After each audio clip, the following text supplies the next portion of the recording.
Hello friends, कैसे हैं आप लोग। उम्मीद करता हूँ अच्छे होंगे। मैं हूँ अजय और एमएम क्लासेज में आपका स्वागत है। लास्ट वीडियो में हम लोगों ने क्लास 12 मैथ का सिलेबस डिस्कस किया था। आज हम लोग मैथ के पहले टॉपिक, पहले चैप्टर रिलेशन एंड फंक्शन पर डिस्कशन करेंगे और उस पर भी एक्सरसाइज 1.1 के इंट्रो पर बात करेंगे। एक्सरसाइज 1.1 में आप लोगों को रिलेशंस के टाइप्स पढ़ने हैं, रिलेशन कितने प्रकार का है वो आपको पढ़ना है। उससे पहले आप लोगों को क्लास 11th की जानकारी होनी चाहिए। कुछ बेसिक चीज़ें जो आप लोगों ने क्लास 11th में पढ़ा था वही यहाँ पे रिवाइज करते हैं। सबसे पहले देखिए रिलेशन क्या है। क्लास 11th में जो आप लोगों ने पढ़ा था ए क्रॉस बी, याद है कुछ? ए क्रॉस बी क्या होता था? जैसे कोई सेट ए है, ए के एलिमेंट 1 2 3 हैं और सेट बी है, उसके एलिमेंट 4 5 6 हैं। तो जब इन दोनों का कार्तीय गुणन आपको निकालना है, क्रॉस प्रोडक्ट निकालना है, तो कैसे करते थे? ए का रिलेशन 4 के साथ, 5 के साथ, 6 के साथ, इनके जितने भी एलिमेंट हैं, जो मैक्सिमम नंबर ऑफ रिलेशन हैं, एलिमेंट हैं, वो यहाँ पे आएंगे ए क्रॉस बी में। कैसे लिखते थे? देखिए, ए क्रॉस बी इक्वल टू 1,4 1,5। इन्हें आप लोग ऑर्डर्ड पेयर या क्रमित युग्म भी कहते हैं। 1 4 1 5 1 6 2 4 2 5, 1 का रिलेशन 4 से, फिर 5 से, फिर 6 से, फिर 2 का रिलेशन 4 से, 5 से और 6 से, 2 6। इसके बाद 3 4 3 5 3 6। Total maximum number of relation कितने हुए? क्रमित युग्म आपके पास कितने आए? तो 9, 1 2 3 4 5 6 7 8 9। ये इसके क्रमित युग्म है ए क्रॉस बी का। ये कार्तीय गुणन है इस सेट ए और सेट बी के एलिमेंट्स का। अब इसमें आप लोगों को इस एक्सरसाइज में कुछ सीमित रिलेशंस पे बात करनी है। बार बार मैं रिलेशन वर्ड बोल रहा हूँ। ऐसे तो डेली लाइफ में हम लोग जानते हैं रिलेशन का मीन्स होता है जो मेरा आपसे है, आपका आपके घर में, आपके पिताजी से, माताजी से, भाई बहन से। तो रिलेशन से हमको ये पता चलता है कि रिलेशन डिफाइन करने के लिए मिनिमम 2 एलिमेंट आपके पास होने चाहिए। तो रिलेशन के बाद हम लोग इसमें कुछ कॉमन रिलेशन, जो कुछ सीमित ही रिलेशन हैं, जैसे universal relation, empty relation, identity relation. फिर इसके बाद हम लोग आगे बढ़ेंगे रिफ्लेक्सिव, सिमेट्रिक और ट्रांजिटिव। ये अभी आप लोगों के लिए नया है। क्लास 11th में आप लोगों ने इन सब चीज़ों पर डिस्कशन नहीं किया था। तो आपको इसी, जैसे मेरी कोई बात ना समझ में आए तो आप लोग वीडियो को रिवाइंड करके फिर से देख सकते हैं।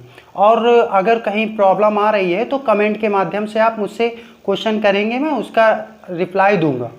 देखिए, सबसे पहले यूनिवर्सल रिलेशन। यूनिवर्सल रिलेशन क्या होता है? जब किसी रिलेशन में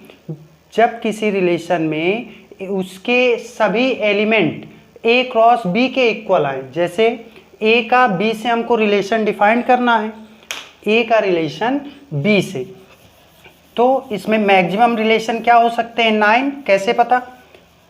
अभी हम लोगों ने निकाला।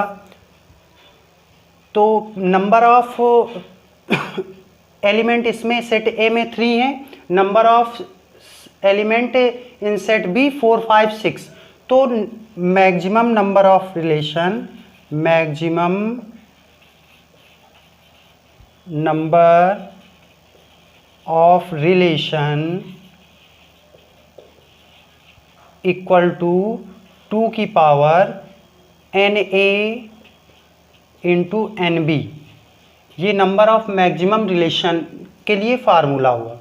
तो NA क्या है? सेट A के एलिमेंट। NB क्या है? Number of element in set B, equal 2 की पावर 3 इंटू 3 इक्वल टू की पावर 9। ये मैक्सिमम नंबर ऑफ रिलेशन आप लोग क्रिएट कर सकते हैं और ए क्रॉस बी में उसके क्रमिक युग्म आए थे। अब इसके बाद देखते हैं हम लोग यूनिवर्सल रिलेशन, जो मैंने बताया उसी को एक्सप्लेन करते हैं। Universal relation, universal relation a relation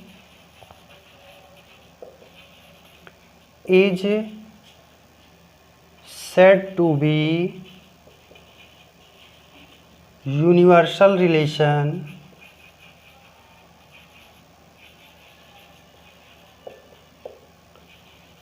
if R is equal to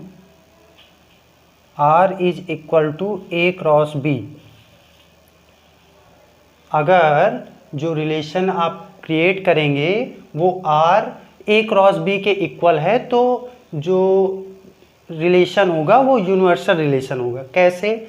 देखिए, मैं कोई एक रिलेशन R यहाँ डिफाइन करता हूँ। अब यहाँ पे रिलेशन आप लोग थोड़ा समझ पाएंगे कि रिलेशन है क्या।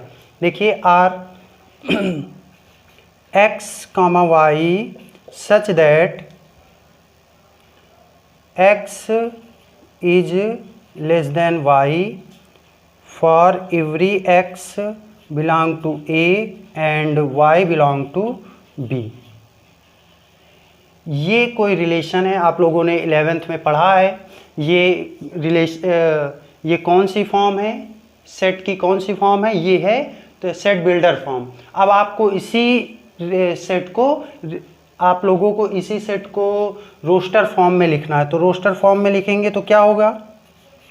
देखिए, x हमको कहाँ से लेना है? सेट A से लेना है। y कहाँ से लेना है? सेट B से लेना है। तो x अगर हम 1 लेते हैं तो क्या जो y एलिमेंट लेना है तो उसमें क्या ले सकते हैं? 4, 5, 6। और ऐसा x और y लेना है कि x y से हमेशा छोटा रहेगा। x is less than y। तो अगर हम 4 लेते हैं तो कंडीशन को सेटिस्फाई करेगा, बिल्कुल करेगा, क्योंकि 1 is smaller than 4 and 4 is greater then 1। Second element हम लोग क्या लेंगे? 1, 5। फिर यहाँ पे भी देखिए कंडीशन सेटिस्फाई कराइए, x is less than y तो 1 इज लेस देन 5। फिर इसके बाद 1, 6।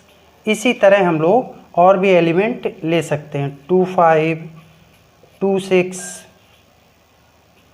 2, 4, 2, 4 रह गया यहाँ। फिर 2, 4 के बाद, अब यहाँ वीडियो अच्छा नहीं आ रहा होगा, देखिए 2, 4 के बाद यहाँ आपको लेना है 3, 4, 3, 5 और 3, 6। ये भैया कौन सी फॉर्म बन गई? ये बन गई रोस्टर फॉर्म। रोस्टर फॉर्म में आप लोगों को अब यहाँ पे ये देखना है कि ये जो R रिलेशन हम लोगों ने निकाला, क्या ये A क्रॉस B के इक्वल है? अभी हम लोगों ने A क्रॉस B निकाला था, उसके इक्वल है। तो हाँ, हम कह सकते हैं कि ये जो R रिलेशन है ये यूनिवर्सल रिलेशन होगा। फिर से मेरी बात समझिए, यूनिवर्सल रिलेशन क्या होता है? A relation is said to be universal relation if R equal to A cross B। if R equal to A cross B। अब इसके बाद थोड़ा सा समझ लेते हैं एम्प्टी रिलेशन। एम्प्टी नाम से ही पता चल रहा है, एम्प्टी मीन्स खाली। तो खाली रिलेशन क्या होगा? जब आपके पास रिलेशन डिफाइन करने के लिए कोई एलिमेंट ना बचे, मीन्स 5, तो वो एम्प्टी रिलेशन होगा। इस पे डिफिनीशन क्या लिखेंगे? डिफिनीशन समझते हैं। A relation is said to be the empty relation if R equal to 5। 5 means रिक्त समुच्चय, एम्प्टी सेट। तो यहीं पे मैं चेंज किए देता हूं एम्प्टी रिलेशन के लिए। Empty relation R equal to 5। ये ये इसकी डिफिनीशन हो गई। A relation is said to be universal relation if R equal to 5। और इसमें किस टाइप का रिलेशन क्या रिलेशन दे सकते हैं, इसमें उल्टा कर लीजिए। देखिए हमें दो एलिमेंट चाहिए x comma y such that x is greater than y, x is greater than y for every x belong to a y belong to b। अब इसमें आप टू एलिमेंट्स छांटिए इन्हीं दोनों सेट से। x लेना है 1 और y सेट b से लेना है। तो ऐसा कोई एलिमेंट बताइए इसमें जो इससे बड़ा हो, जो सेट a से बड़ा हो। कोई एलिमेंट नहीं है। देखिए अगर आप 1 लेते हैं तो 4 बड़ा है, तो लेकिन इससे छोटा होना चाहिए। अगर 3 लेते हैं तब भी 4 बड़ा है। तो यहाँ पे रिलेशन जो R आपको मिलेगा वो 5 मिलेगा। तो अब ये भैया कैसा रिलेशन हो गया, ये हो गया एम्प्टी रिलेशन। और मैथ में आप लोगों की बुक में कभी कभी सेट पेपर में ये यूनिवर्सल रिलेशन और एम्प्टी रिलेशन को ट्रिवियल रिलेशन भी कह देते हैं। कौन सा relation, trivial relation. Universal relation और एम्प्टी रिलेशन ट्रिवियल रिलेशन कहे जाते हैं। इसके बाद क्वेश्चन आप लोगों से पुटअप करेगा इक्विवेलेंस क्लास, या क्वेश्चन में एक्सरसाइज में आप लोगों से पूछेगा कि बताइए कौन सा रिलेशन रिफ्लेक्सिव है, कौन सा सिमेट्रिक है और कौन सा ट्रांजिटिव है। तो एक एक करके इसको समझते हैं। देखिए रिफ्लेक्सिव को हम लोग कहते हैं स्वतुल्य, रिफ्लेक्सिव को कहते हैं स्वतुल्य। रिफ्लेक्सिव से पहले छूट गया आइडेंटिटी रिलेशन। आइडेंटिटी रिलेशन समझ लीजिए पहले। आइडेंटिटी रिलेशन में क्या है, तो अगर इसे अब जो जनरल ट्रेंड में क्वेश्चन है वो हम लोगों ने यहाँ पे क्लास 11th में A क्रॉस B पढ़ा, लेकिन यहाँ पे A रिलेटेड टू B आप लोगों ने A से B का रिलेशन निकाला। लेकिन अब आप लोगों को क्वेश्चन जो मिलेंगे रिलेशन सेट दे दिया जाएगा A और उसी से उसी का रिलेशन बताना होगा। जैसे कोई सेट है, सेट A, तो इसके एलिमेंट हैं 1 2 3 और यहाँ पे भी है सेट A। तो इसे हम लोग बोलेंगे रिलेशन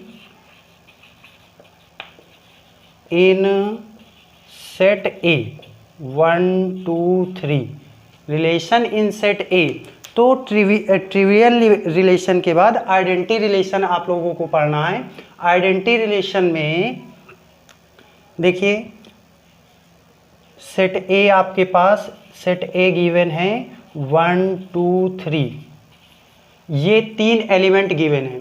तो आइडेंटिटी रिलेशन कहता है कि जितने एलिमेंट हैं उनका उन्हीं के साथ रिलेशन होना चाहिए। जैसे एलिमेंट हैं 1 1 2 2 1 2 3 हैं, तो 1 1 2 2 3 3 रिलेशन में होना चाहिए।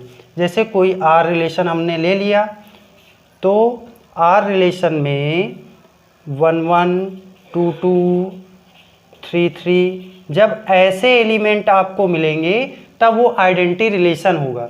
जैसे आपके पास कोई सेट B है, सेट B उसमें एलिमेंट हैं 1 4 5 और इसका रिलेशन आपको मेंटेन करना है, रिलेशन दिखाना है आइडेंटिटी है या नहीं। मैं रिलेशन लिख रहा हूँ, आप लोग अपनी कॉपी में बताएंगे। R रिलेशन मैंने क्रिएट किया 1 1 4 4, बस। और अब बताइए क्या ये आइडेंटिटी रिलेशन है, तो नहीं है। क्यों नहीं है, क्योंकि इसका ये एलिमेंट रह गया। इस सेट के जितने एलिमेंट हैं उन सब का उन्हीं के साथ रिलेशन, तो वो होता है आइडेंटिटी रिलेशन। अब देखिए आइडेंटिटी रिलेशन के बाद हम लोग बात करेंगे रिफ्लेक्सिव रिलेशन। तो रिफ्लेक्सिव रिलेशन क्या होता है, A relation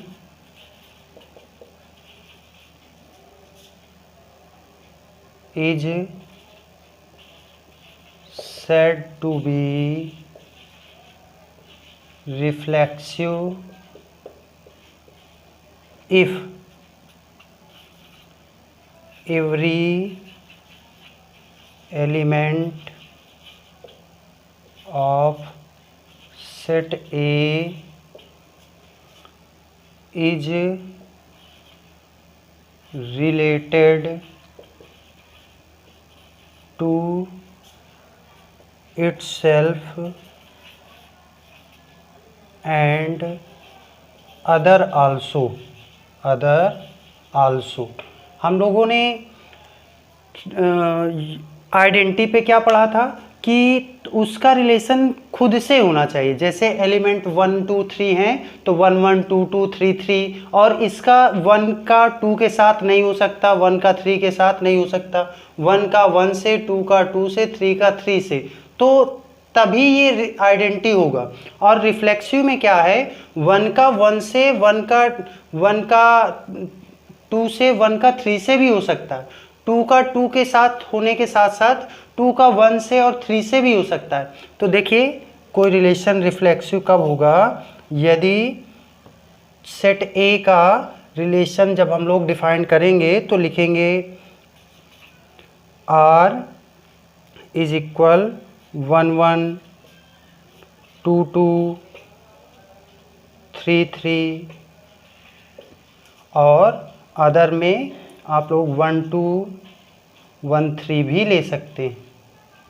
ठीक है, फिर इसके बाद जब ये अभी थ्योरी है, जब हम लोग एक्सरसाइज के क्वेश्चन करेंगे तो ये पॉइंट ज़्यादा क्लियर हो जाएंगे। अभी देखिए, अब इसके बाद सेमेट्रिक में क्या है, सेमेट्रिक का मीन्स होता है सममित संबंध। तो सममित संबंध एक्सप्लेन करने के उसकी पहले डिफिनीशन देखिए।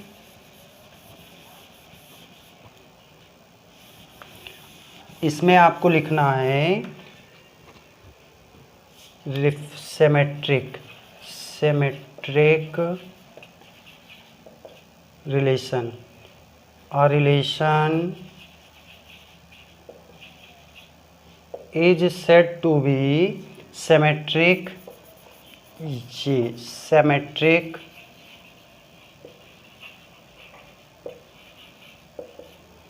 if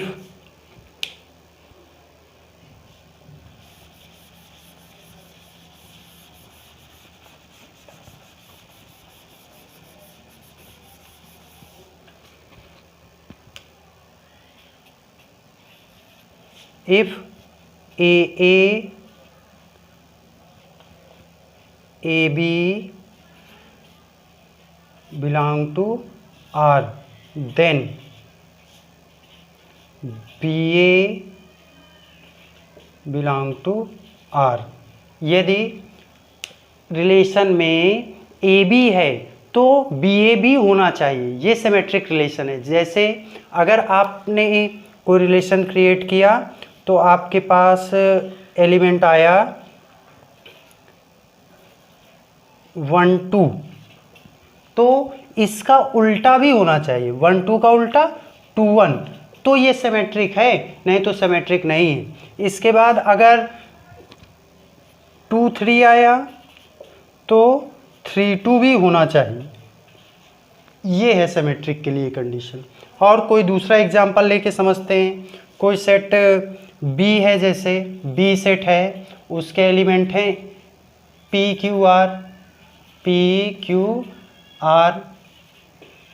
तो P Q R के लिए अब देखिए, B में P Q R है तो सिमेट्रिक रिलेशन दिखाना है, तो R अगर P Q है तो Q R भी होना चाहिए। अगर ये नहीं है, P Q होता और Q R ना होता तो ये सिमेट्रिक ना होता। इसके बाद ट्रांजिटिव में क्या है, ट्रांजिटिव भी सिमेट्रिक के जैसा है, थोड़ा सा चेंज है। A relation is said to be transitive, a relation is said to be transitive, a relation is said to be transitive if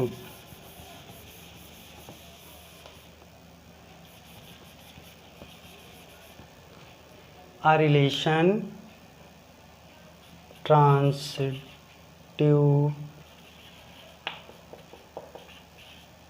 a relation is said to be transitive if AB belong to R and BC belong to R and BC belong to R then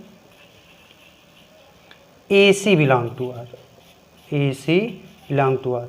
अगर किसी relation में element AB आया है और BC आया है तो AC भी R से बिलोंग करना चाहिए। जैसे आप कोई रिलेशन क्रिएट करते हैं सेट A का सेट A में, तो क्या है, अगर आपके पास 1 2 आया और देखिए ये AB हुआ, अब अगर आता है BC 2 3 तो क्या होना चाहिए, 3 1 भी होना चाहिए। AB means A indicate for 1, B indicate for 2 and B indicate 2 और C 3।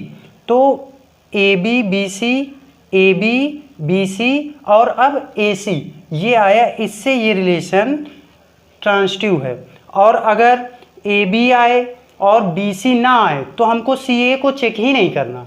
अगर AB आए BC ना आए तो हमको AC चेक ही नहीं करना। ट्रांजिटिव एक बार फिर से समझिए बच्चे, रिफ्लेक्सिव और सिमेट्रिक तो समझ जाते हैं लेकिन ट्रांजिटिव समझने में उनको परेशानी होती है।